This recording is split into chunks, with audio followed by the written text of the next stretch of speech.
Posible namang maharap sa kasong administratibo at kriminal ang ambassador ng Pilipinas sa Kuwait na umano'y nang molestya ng kanyang dating kasambahay. Naghain na ng formal na reklamo ang biktima sa DFA. Pero giit ng ambassador, hindi totoo ang mga paratang laban sa kanya. Saksi si Sandra Aguinaldo. Sa susunod na linggo, inaasahang nakabalik na rito sa Pilipinas si Philippine Ambassador to Kuwait, Shulan Primavera. Nais siyang hinga ng paliwanag kaugnay sa formal complaint na isinampalaban sa kanya sa Department of Foreign Affairs ng Pilipinang dating kasambahay niya sa Kuwait.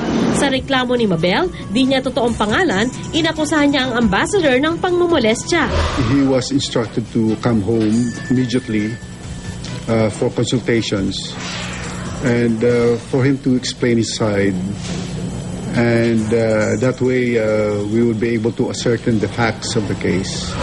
Pero paglilinaw ng DFA, bilang isang ambassador, magsisimula lang ang investigasyon kay Primavera kung ipag-uutos ng Pangulo.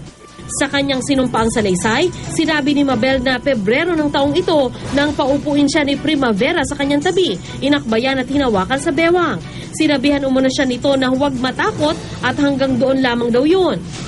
7 buwan na raw siya noon sa bahay ng ambassador. Mabait at marespeto raw ito sa unang pagkakilala niya rito. Pero nasundan umano ang insidente makalipas ang 1 buwan. Niyakap umano siya nito habang nasa kusina at niyayang pumasok sa kwarto.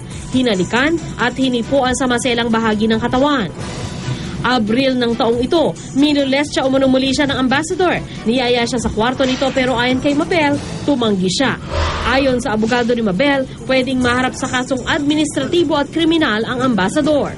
Administrative aspect niyan, pwede siyang disiplinahin, no?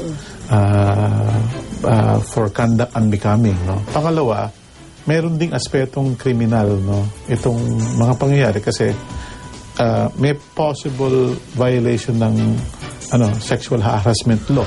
Ayon kay Robles, tumakas si Mabel sa kanyang dating amo noon dahil sa hindi magandang pagtrato.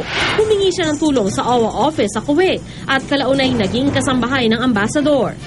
May possible yung illegal trafficking component, no, dito. No? Kasi nirecruit siya ng walang karampatang papeles at pinasweldo ng mas malaking kababaan sa inaalaw ng ating batas.